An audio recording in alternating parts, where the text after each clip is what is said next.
Good evening, everybody. I'm Dr. Victoria Foster, the Associate Director of the Institute for Social Responsibility. And it's my pleasure to welcome you to the third webinar in our series on doing socially distanced social responsibility. In the first webinar in the series, our speakers gave diverse examples of how they were managing to keep working with marginalised groups during the pandemic, particularly when these groups didn't always have access to technology. Our second webinar focused on young people. Young people have been disproportionately affected by the pandemic, and we heard from several organisations on a variety of approaches to tackling isolation and other issues. This evening's webinar focuses on doing participatory research in a socially distanced and socially responsible way. I know a lot of colleagues and postgraduate students have struggled to keep their research going through the pandemic and have often had to change their plans and be creative and inventive. The three speakers this evening are involved in really interesting projects and have plenty of experience and insights to share with us. So we're going to listen to each speaker in turn. Each will speak for up to 12 minutes, and I will make this sound after 10 minutes is up to remind speakers that they've got 2 minutes to go. Then we're going to have a question and answer session at the end when everybody's spoken. And this is going to be chaired by Dr. Katie Goldstraw, who's the chair of ISR's External Advisory Group. So it would be great if you could type any comments or questions in the chat as we go along, anything that occurs to you as you listen to the speakers, and then Katie will pose your questions for you. Our first speaker this evening is Candice Satchwell, who is Professor of Literacies and Education at the University of Central Lancashire. Candice conducts research with disadvantaged children and young people and other marginalised groups, often using arts-based methods. She's particularly interested in storytelling and different ways in which stories can be co-created and used to convey meanings. So Candice, I'm going to hand over to you now. That's all right. Thank you. Thank you very much for inviting me. Yes, I'm going to talk about this particular project, which is called Connecting Disadvantaged Young People with Landscape Through Arts, which is funded by the Arts and Humanities Research Council. At the University of Central Lancashire, or UCLan, I'm the co-director of the Centre for Children and Young People's Participation. And so we always do a lot of work with children and young people, and generally disadvantaged children and young people. And normally, of course, we work face-to-face because we think that is the best way of doing things generally. So of course, we have been hit by the pandemic, and lots of our research projects we've had to rethink. So as I say, I'm just going to talk about this one in particular, but you know, maybe we might refer to some of the others later on.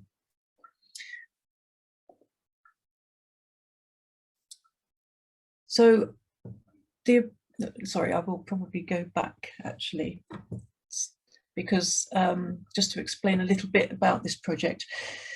The idea of this project was to work with disadvantaged children and young people to think about how we can help them to influence decision makers when it comes to uses of land, which is quite a complicated concept for children and young people. It's quite a complicated concept for me, to be honest.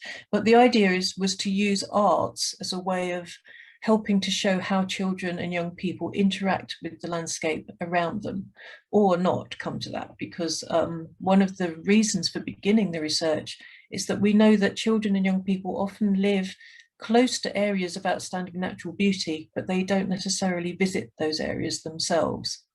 So we were particularly working with children and young people who live in areas close to those areas where people might go on day trips with their families, but the people who live closest to them don't always visit those places.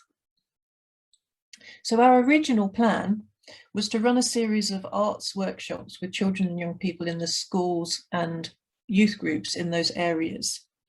And one of the points of that was to take them outside and work with them in nature, you know, whatever nature means, but to work outside in the natural environment and to record their responses, allow them to explore, think about using storytelling and art as a way of responding to what they could see around them and how they might want to change that around them and how they might want to have more access to it, or how they might want to do particular activities in those environments that may not have been allowed, if you like, when you go to the Lake District, there are certain things that you're supposed to do, certain things you're not supposed to do.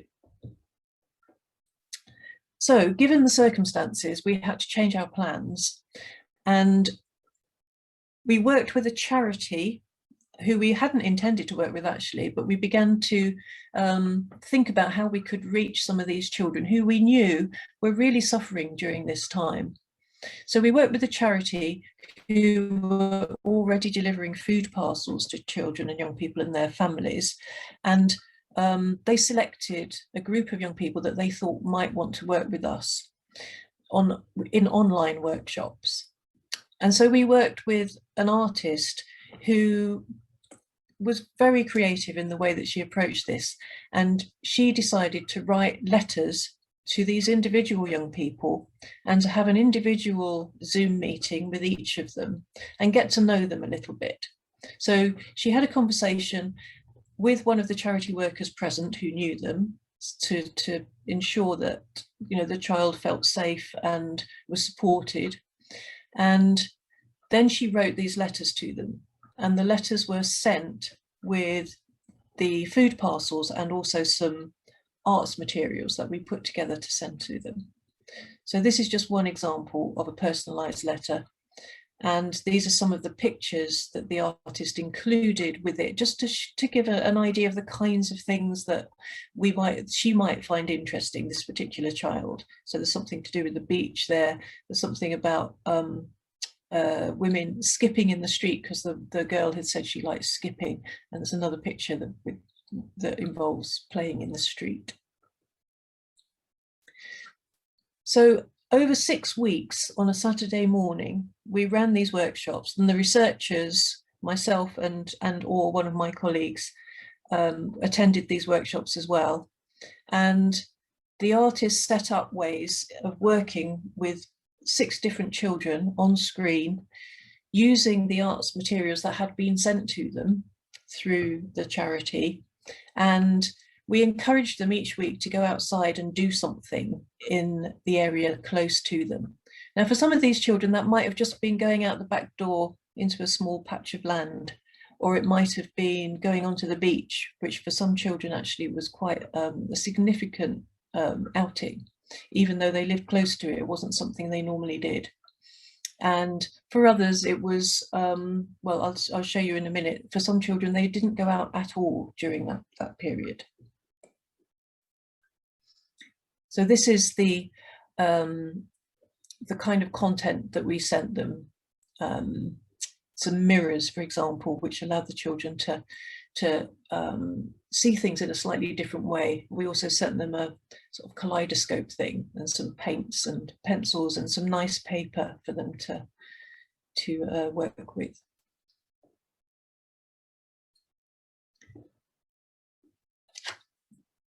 And these are just some of the pictures that they created using the mirrors, the kaleidoscope. And this is on the bottom right, you can see a picture of a box that we put all the art materials in, and the children were encouraged to decorate them with things that we sent them.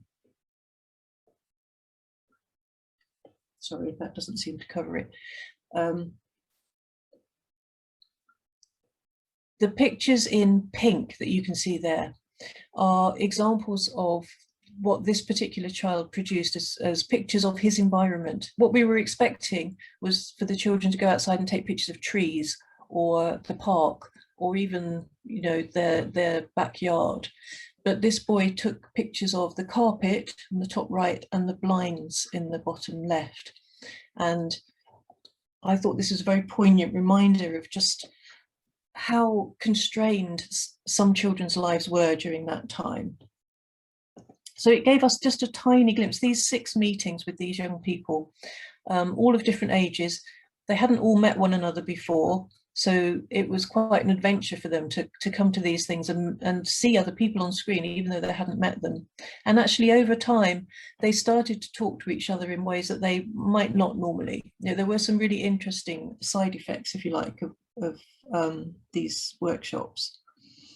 But this child was an example of somebody whose parents were very unwilling to let him out partly because of anxiety about the virus, but also because of bullying in the neighbourhood and a general sense of a lack of trust in their neighbourhood and a lack of sense of safety. And of course, when these children were not going out to school, their lives became increasingly limited. And it did give us a glimpse into that. Even though we were attempting to connect them with nature, what it actually showed us was how disconnected they were from the natural environment. So given that this is a very short presentation, I've just drawn a few pointers for the things that I think helped to make this work. Because even though it was a tiny, 6-week intervention, we've subsequently seen the children again, actually. So, and the artists put together an exhibition of their work to show one another and to make it look very professional. So the children were really proud of the things that they'd created. But it was really important to have certain things in place for it to work. So the first thing was to collaborate with the support workers in the charity. And not only at the beginning, but all the way through, the support workers were crucial to making this work. Not only did they give us access to the children in the first place, but they also sat with us in the workshops. They would text the families to remind them that these workshops were happening. They delivered the resources to the children. Without them, we couldn't have done this at all. The second point was to collaborate with a really sensitive and talented artist. The artist herself was very pleased that we'd asked her, because she was feeling quite restricted in what she could do. She normally works in community groups, and it gave her the opportunity to work in a different way. So the collaboration with the artist and her getting to know the children individually before we set up the group was also really important. And getting to know the children in a way that was safe, because there was somebody there that they knew from the charity. We learned from one another. The children told us what they wanted to do, what they didn't like doing. We learned more about using technology in ways that was appropriate for the children. The charity workers learned an awful lot as well, actually, about doing these sorts of things online, because none of us were used to that. It was all new. And although the children were used to being on screen, they were also getting pretty fed up with it. So I think one of the positive things about this project was combining the online workshops with encouraging them to go outside and do things outdoors. And because that was the nature of the project, that made absolute sense. So I think the creative ways of thinking about research projects can help you to come out with creative products that are co-created with the children and young people and the artists, with everybody learning together. I think one of the points I wanted to make was that the divide between the advantaged and the disadvantaged, and the disproportionate effect on these kinds of children who were relying on charity, was really highlighted by the pandemic. And it made it all the more important that we did do this work, even though it didn't really answer any of our research questions that we were originally intending to address. Having done the work, we really felt we'd done something useful. One of the young people who, and not the same boy, but a girl whose parent was very reluctant to let her go out, eventually went out onto the beach, and she collected seaweed and pebbles, and they created a collage together. That was a surprisingly significant move for them. Even though they lived really close to the beach, they didn't normally go onto it and own it, if you like, as somewhere that they could go. So we did feel, despite the kind of the challenges and the sense that it was a very necessary thing to be trying to do, it also had its high points. So I think it was a useful exercise, and I think we've all learned something from it. Okay, I think that's all I have to say. Thank you. Oh, thank you so much for that. It's such an interesting project.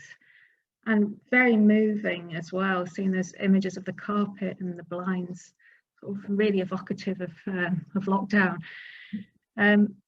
So our next speaker is Dr. Mel Hughes, and Mel is a principal academic in social work at Bournemouth University.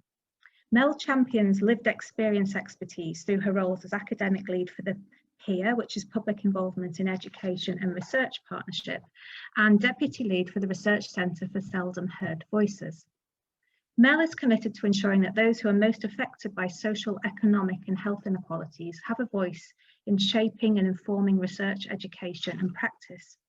She's editor and co-author of the textbook, A Guide to Statutory Social Work and Interventions, The Lived Experience. Chapters in this book are co-authored with people with first-hand experience of statutory interventions, including having a child removed, being detained under the Mental Health Act, and going through the adoption process. Mel is an editorial board member of the British Journal of Social Work and also an advanced HE National Teaching Fellow. So over to you, Mel. Victoria. So yeah, a huge thank you for inviting me today, and thank you so much, Candice, for that first talk. What's really interesting is I've taken quite a different approach to the brief, but there are some really similar themes which I think are quite interesting. So I'm focusing on participatory research during a pandemic, but I've approached it more broadly in terms of thinking as a research centre and a partnership, how we responded. So more as an organisation, what is it that we've done to adapt to being able to continue to support people and work with people and engage in research during all of the restrictions and their various guises. So Victoria, you gave that lovely introduction, thank you. It's useful just to kind of say the context of my talk is very much from those different roles that you identified. So you mentioned the PEER partnership at Bournemouth University. So just to kind of give a very brief overview, so because it's from this that I'll reflect in terms of what our response was. Our PEER partnership is a group of about 100 individual members, so people with lived experience of health and social care, or identifying as being part of the marginalised groups, who we involve across the Faculty of Health and Social Science in both education and research. We also collaborate with a lot of external organisations, community groups, community activists. So last year, throughout the pandemic, we've kind of done projects or collaborated on projects with about 31 external organisations. Typically in an academic year, we coordinate about 1,000 hours of direct contact between people with lived experience, academics and students, and that's across both research and education. So we have an established group of people that are regularly involved in activities, as well as inviting people that are involved in research, like a participatory research project, to then we invite them to be part of that broader network if they want to stay involved and hopefully seek out other opportunities to work with us. And because I'm very involved in the Research Centre for Seldom Heard Voices, PEER is aligned to that. So we're always thinking about who's most affected by this research, who are the seldom heard voices, and how can we ensure that we are involving a wide range of voices in the research that we do. A lot of our work is underpinned by the concept of parity of participation.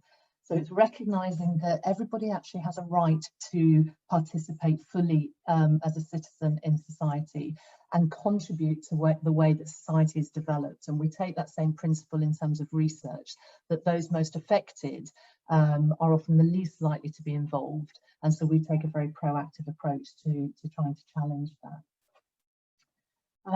So within the Research Centre and within the PEER partnership, we are very proactive in us going out and seeking out particular voices. We provide choice about how to be involved and when to be involved. We work with community members to be connected or to be connectors or networkers to enable us to reach more people. So rather than having reps or kind of ambassadors that represent whole groups of people, we use people as bridges to be able to reach a wider range of people. We collaborate a lot with community organisations. We go out and we meet with groups within their own sort of environment and settings and networks. And we use a lot of arts-based interventions, community engagement events, networks, peer recruitment, in order to expand our network and involve people in research. So the reason I've explained all of that is because it gives a context for what happened to us when lockdown hit. So when the first lockdown hit, I think everything in life went online. And that was then a huge challenge for us in terms of that approach, and the values that underpin our work, which is that we go to, about, you know, being very proactive in outreach and going outside of the university to engage communities in research. So some of our activity completely ground to a halt at that point. Some of our members, or experts by experience, or people that were actively involved in a number of different research projects at that time, were actually just very vulnerable, because they became more isolated. A number were not able to go out to work when they were normally working. There were restrictions on their network of support in terms of accessing friends, support networks, but also accessing health and social care services.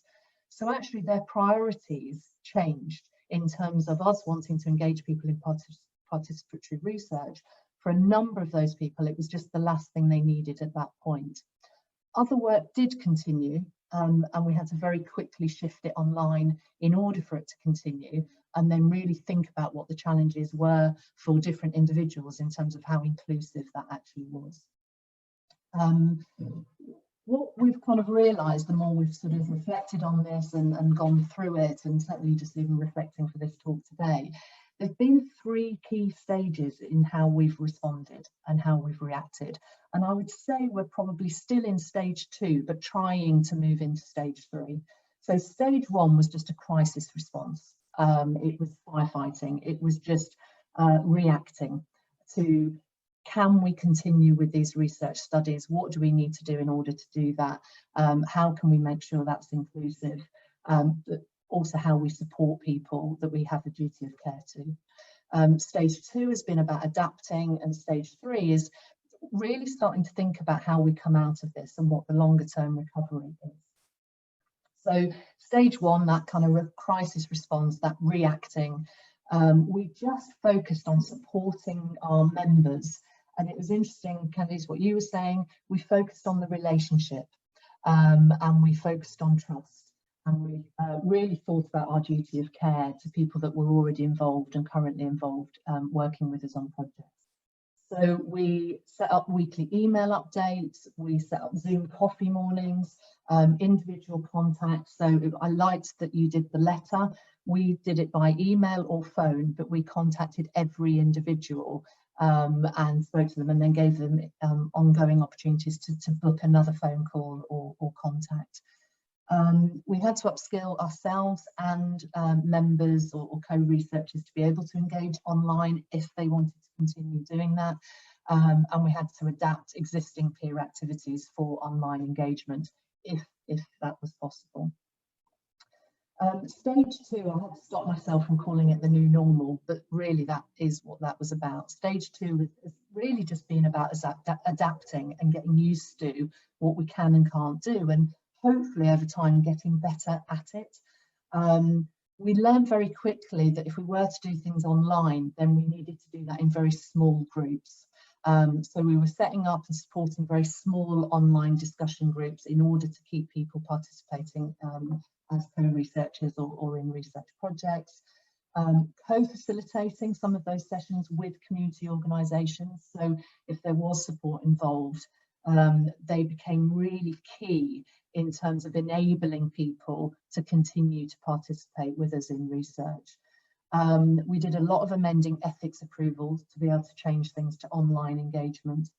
We had an example of a conversation with the ethics panel where we were doing some research with a group of rough sleepers, and we put in ethics for us to still be able to do that face to face, but that we would do that outside because of the restrictions and so on. And it was turned down because they couldn't see why it couldn't be done online. And so we had to explain why, if we're working with a group of rough sleepers, it might not really work to just expect them to sort of join a Zoom call and do that online. They did then approve it, I have to say, and then another lockdown hits and we've still not been able to do it, but we're about to go ahead doing it in the garden of a homeless hostel that have lent us our garden to be able to do it within the rule of 6. So meeting with small groups outside gardens has been an approach that we've been able to do at certain points of lockdown. There's been quite a lot of settling, actually just accepting that some involvement is better than no involvement, and that's been quite difficult for us as a research centre for seldom heard voices in setting up things that we know aren't as inclusive as we would want them to be, but going ahead anyway whilst we're still trying to pursue other ways of doing. We've provided a lot of IT skills training, for example, Zoom and Teams. We've got better at signposting to charities which provide IT support and IT equipment, and we've certainly got a number of examples now of where participants and co-researchers and members have got free access to equipment and training for that. But actually that doesn't help a whole range of people that we work with, where it's not about digital poverty, it's not about IT skills, it's about choice. And actually they just didn't want to engage online. We're trying to move a bit more into stage 3, which is longer term recovery, and thinking about what that would look like, because actually we won't go back to completely how it was before. We're re-evaluating how we engage all individuals across communities. We've learned to recognise the value of online engagement. Lots of people participating we've reached because it was online. So we've cast our net wider, and we've reached people that we hadn't done previously. Thanks, Victoria. And some people have said to us that they found it much more inclusive because it's been online, because we've removed the barriers of geographical location or travel. Some of our participants have talked about liking that it's an hour or 2 hours of their time, not a whole day because of travel. We've become involved in Voice at BU. If you're not familiar with Voice, it's hosted by Newcastle University, and it's a digital platform for coordinating public involvement in research. So we've become quite active as collaborators in Voice. Maintaining relationships with community groups for when we are able to resume in-person involvement. So keeping warm those relationships and really kind of keeping active in terms of keeping in touch with people, even when we have had to put things on hold. And actually what we're aiming for is developing a more blended approach, but having a choice over what that approach is going to look like, rather than people having to do it in a particular way. So just put up that there for anybody that would like more information. There's an internet link there for both the peer partnership and the research centre. But I'm always more than happy to answer questions. I'm looking forward to doing that today, but even after the event, if you want to have a look at those and look for my contact details, I'd be very interested in hearing from you. Thank you. Oh, thank you so much, Mel. That's great. And I think those 3 key stages were really, really resonated with me, and I'm sure they will with people in the audience too. So do please pose your questions in the chat or any comments about those stages and whether you identify with them or not. So thank you, Mel. And our next, it's our third and final speaker this evening is Nicola Gratton. And she's the lead for cultural and community engagement at Staffordshire University. Nicola is a qualified youth worker and has extensive experience in the public and community sectors as a youth worker, community development worker, and training development manager. She joined Staffordshire University in 2007 and was a core member of the Creative Communities Unit with a primary focus on postgraduate youth work and community practice teaching and management of a range of collaborative projects with civic and community partners. She was instrumental in the development and implementation of Staffordshire University's Connected Communities Framework and Civic Agreement, galvanising staff, students and community partners to embed community and public engagement into the strategic mission and culture of the university. She supports staff, students and community partners to connect, share resources and generate knowledge through a range of activities and opportunities. She specialises in participatory action research and creative research techniques and her research interests lie with the use of these to address social inequality. So over to you, Nicola. So as Victoria said, my name is Nicola Gratton. I'm the lead for civic engagement and evaluation at Staffordshire University, and I'm going to talk particularly about a very specific project that I was involved in last year. But just as a bit of context to that, just try to move my screen on. The project that I'm going to talk about is called Keep Talking, and this was a project that emerged from a commissioned piece of work, piece of research that we delivered on behalf of the Hardship Commission in Stoke-on-Trent the year previous, which was called Get Talking Hardship. That project worked with a team of 43 community researchers to investigate the experiences of people in hardship and poverty in Stoke-on-Trent. It was a really interesting project to be involved in, and it was quite a hard-hitting project to be involved in. We were, as I said, we had 43 community researchers involved in that, and one of the things we started to reflect on was some of the ethics around involving people with lived experience of hardship and poverty and research about that subject area.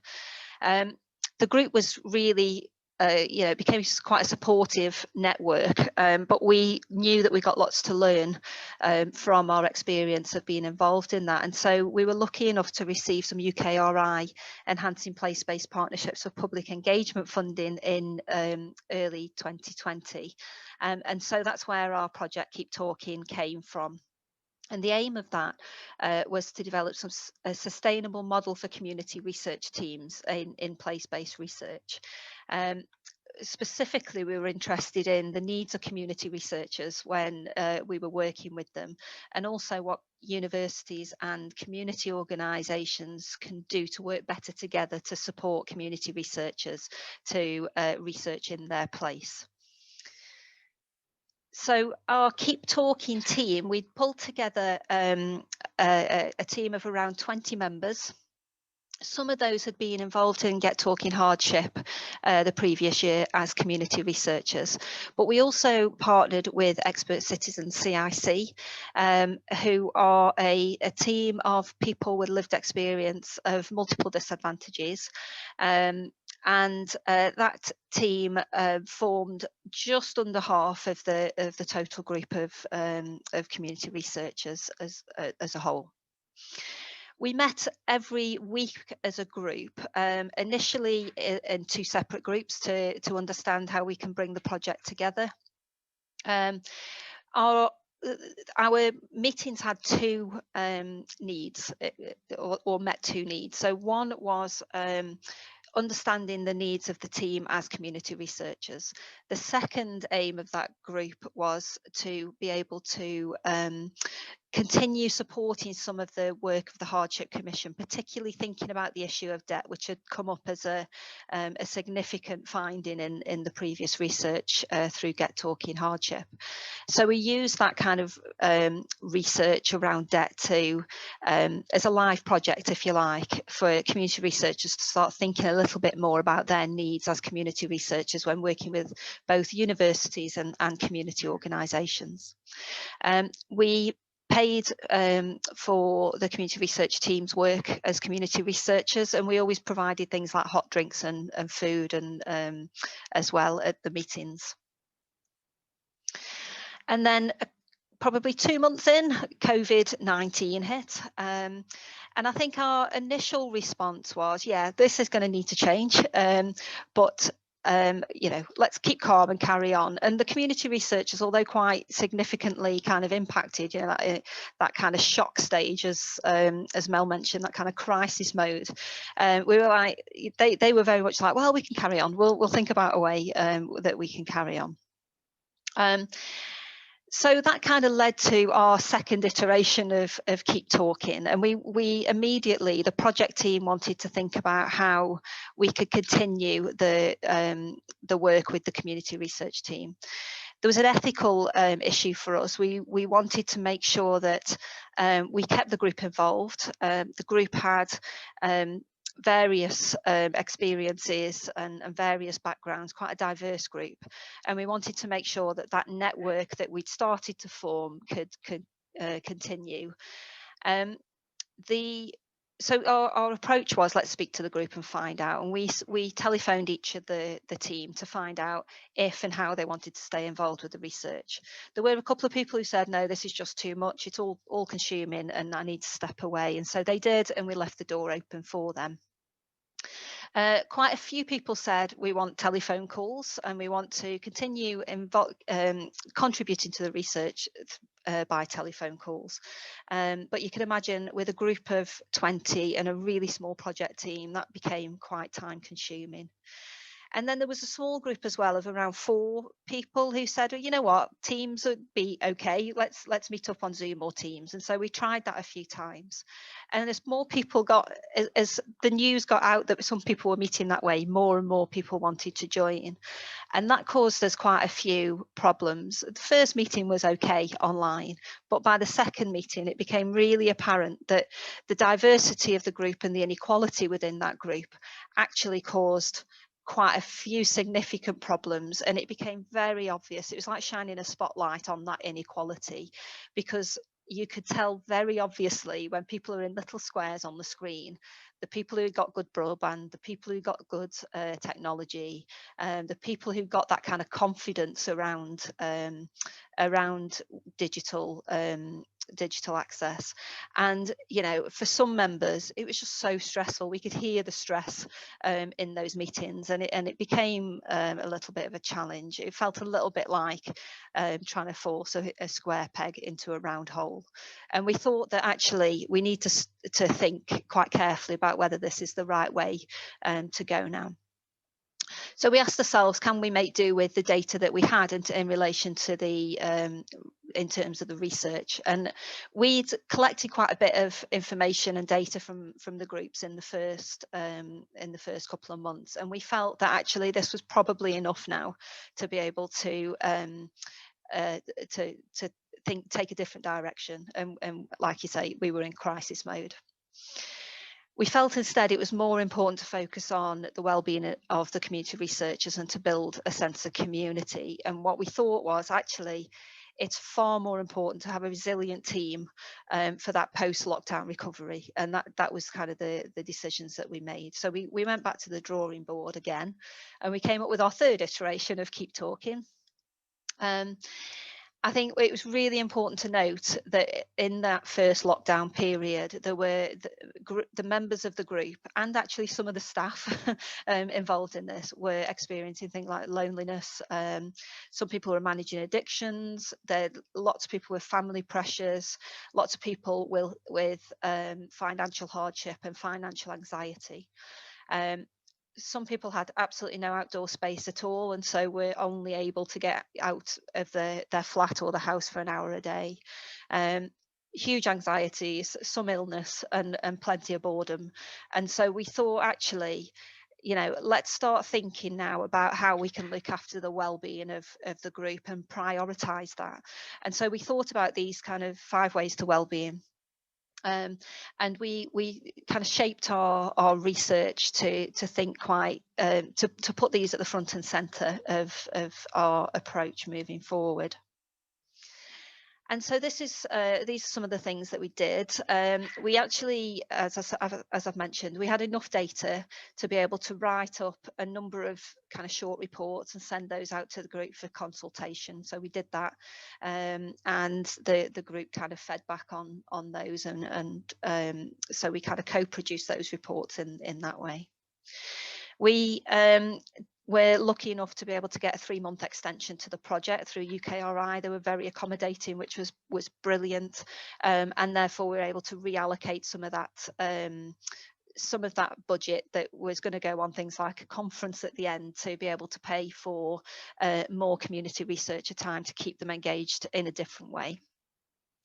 We found a WhatsApp group and a Facebook page particularly useful, and the time that we'd have a chat over lunch, that thing that brought us together, actually we found the WhatsApp group had took over there. That was a really helpful way of us engaging the group, but also crucially, the group engaging with each other.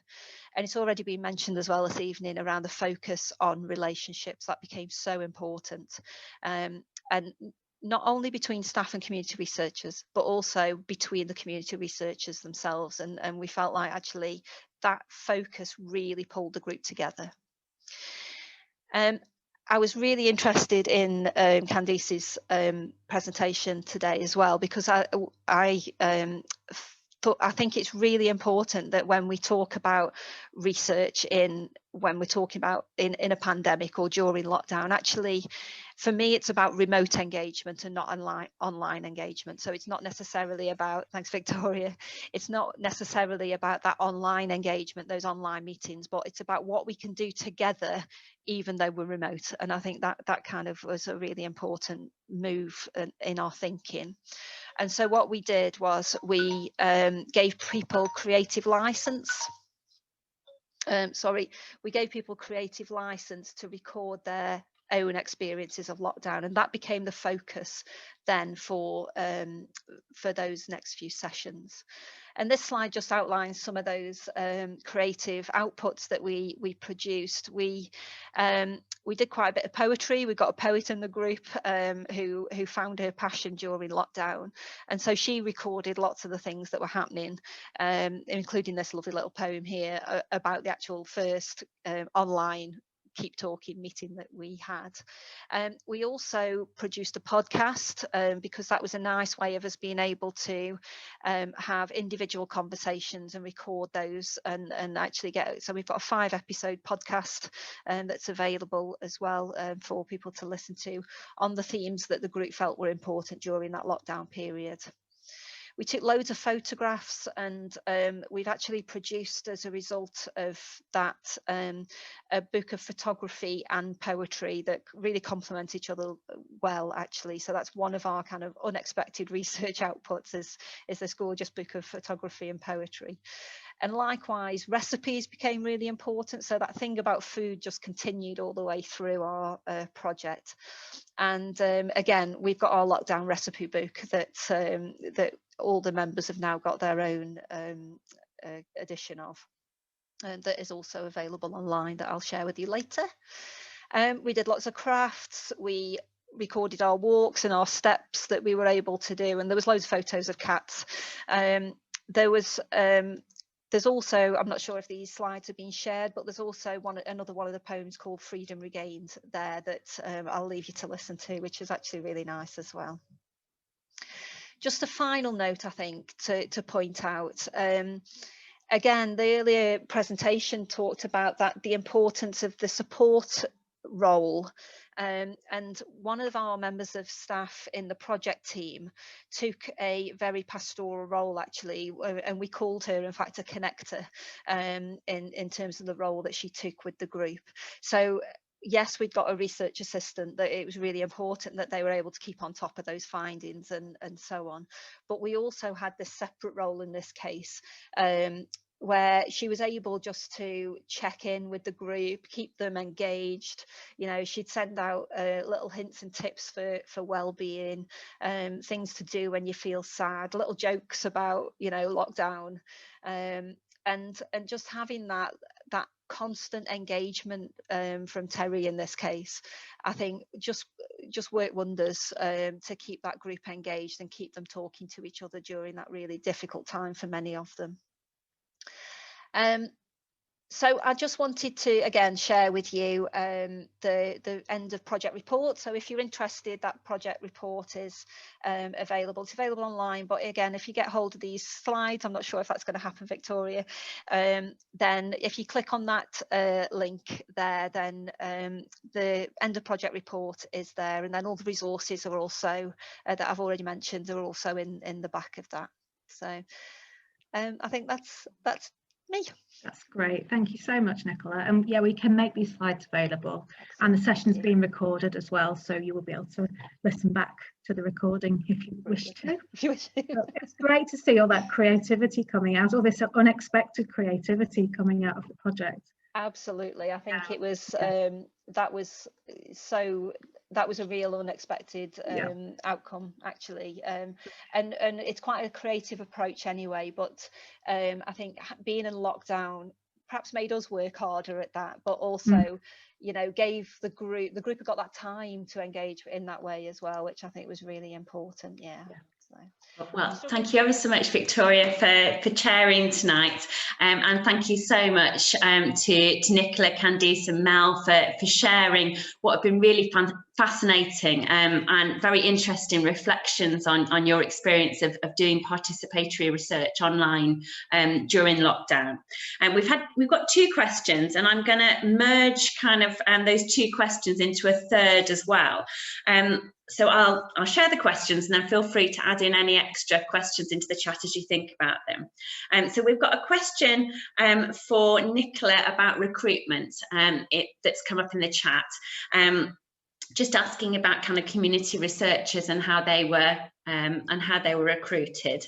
And there's a question for Candice around digital exclusion, essentially. So it's recruitment related as well, in terms of were the children and young people that you worked with, were they kind of chosen because they could already access technology, or were from homes where broadband or data were pre-existing?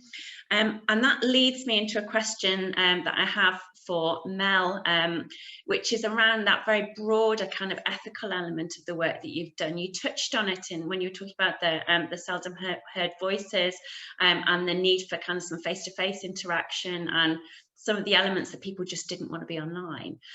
So the 3 questions there. So if I can go to Nicola first, if that's all right, please. Yeah, sure. Thanks, Katie. I noticed there was that part of that question is also about what are community researchers, so that might be helpful. I mean, community researchers are people with lived experience of the topic that we're researching. So they aren't traditional researchers that are recruited by a university. There's no expectation whatsoever that they'll have ever even stepped into a university before, and many actually haven't. But we use the term community researchers because actually they are researchers. You know, they may not be that kind of traditional model of researchers with the kind of academic background, but still they are researchers, and actually they've got a really in-depth understanding and knowledge of those communities that they're working with. And I think, you know, I recognize lots of this in Mel's presentation actually, and I think it may just be about different language that perhaps we're using in terms of the terms for those. In terms of recruitment, for Keep Talking, we had obviously we were working with expert citizens, and they have a group of volunteers that work with them as an organisation and are supported by them as an organisation. And so they were a kind of captive group, if you like, but still there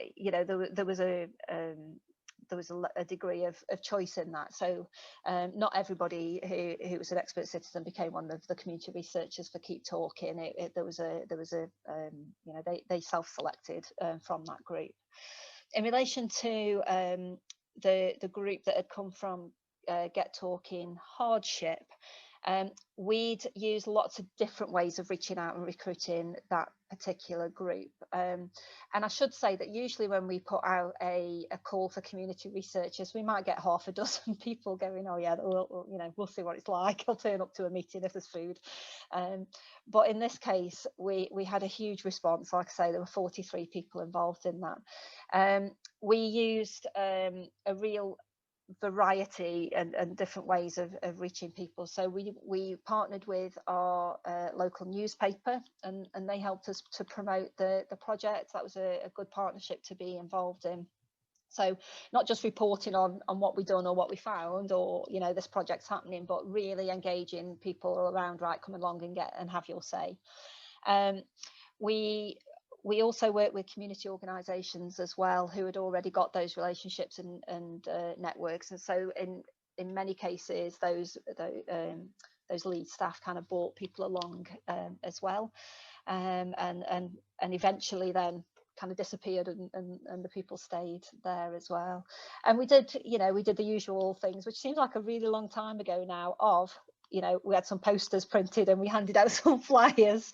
You know, we did all of those things as well. But I think having the partnership with the newspaper and also the community organisation partnerships actually were the most valuable in reaching people that we didn't usually engage with for some of our community research projects. Yeah. That's wonderful. Thank you, Nicola. So if I could go to Candice next, if that's okay, to just ask you about the digital exclusion element of your recruitment with the children and young people, please. Yeah, that is a very good question. And what I said in the presentation was that the charity workers selected the children who might want to work with us. But I honestly think that was based on whether they were interested in art, whether they would benefit in some way from being with us. And I have to say that all the participants used different technology for joining us, and most of it would belong to their parents, of course. And so they might, and, you know, there were occasions when one of the children had to leave because another member of the family wanted to use the iPad that they were using. So they were using shared family resources. And they did, yeah, I don't know about the access to internet, but I have to say we didn't have any problems with that. That didn't seem to be an issue. But we did a similar group with older children with young people in a different area. And we set that up with a completely different organisation, which was a youth group. And most of those young people joined on their phones. So even though they might not have they certainly didn't have the sort of technology that I'm using now, they did have some kind of access. So even a phone did work, but I agree that it is a serious problem, and that it is something that we do need to think about, because, you know, digital inequality is certainly a thing, and we must not make any assumptions about who has what. And I think that was also a reason for using this multimedia, I suppose, way of engaging with them. So it was partly through the post and physical, you know, paintbrushes and pots of paint, and it was partly by asking them to go outdoors and do things. But then the online bit was really just for sharing what they'd done, as much as you know, the activity itself, I suppose. So yeah, really good point. And I don't know how you answer that. You know, I mean, I don't know how you solve that inequality problem, like all the other inequality problems that we have. You know, they're not straightforward. It's certainly a big question, isn't it? Thank you ever so much. And I'm afraid we're coming to the end of our hour, Mel. So I'm going to ask you to be really as concise as you're able to in answering the question around the ethical challenges of your work, please. Yeah, and what I'll do is sort of follow on a bit from what you said, Candice, because and I think it fits with ethics, which it always comes back to the same principles, which is about giving people informed choice. So both informed and choice being really important. So we've embraced the phone again, I have to say. It's interesting that you mentioned letters. And so there's a bit of remembering that there are other ways of communicating other than technology, even in a pandemic. We did some research over the last few months with National Voices, looking at capturing voices of people that are at risk of being further socially excluded because of everything becoming digital. And what was fascinating to us was that point I made about choice, because we had definitely people that were affected by digital poverty, people that did have gadgets but of varying kind of quality, different internet kind of connections, different operating platforms, but also people that just, as I said, didn't want to engage that way. Poor internet connection, particularly in rural areas where they were having to go to the bottom of the garden to get a signal. And if you're at the bottom of your garden, you don't want to then discuss anything that's private because you're overheard. So all sorts of issues came out of that research that made us realise that when we think we're giving a choice, you know, would you like to do it this way or would you like it by phone? actually that's not always a straightforward answer, and we need to be thinking about what the implications of those choices are to broaden that out as much as possible. Thank you ever so much, and you stuck absolutely perfectly to my request for for being concise as well. So that's a really helpful ending. And I think those elements around recruitment, recognising inequality in terms of the accessibility of participatory research online, and then really thinking through all these ethical challenges in a lot more detail. Kind of key issues that you've really brought to the forefront. So thank you ever so much. Victoria, do you want to close, or would you like me just to say thank you to everybody? I'll pop back on and say thank you so much to everybody. Thank you, Katie, for chairing the Q&A, and thank you so much to all three speakers. It's just been fascinating listening to you and sort of nodding as you're speaking, because there's so much there that feels quite familiar. But then it's just so exciting to see all the creativity that that's come out of the pandemic and the crisis. So yeah, so thank you, and thank you to everybody that's joined us this evening. I hope you will join us at our forthcoming ISR events, so keep a lookout. I'm sure Danny will be in touch with more information about what we've got coming up. So have a good evening. Thank you. Bye-bye.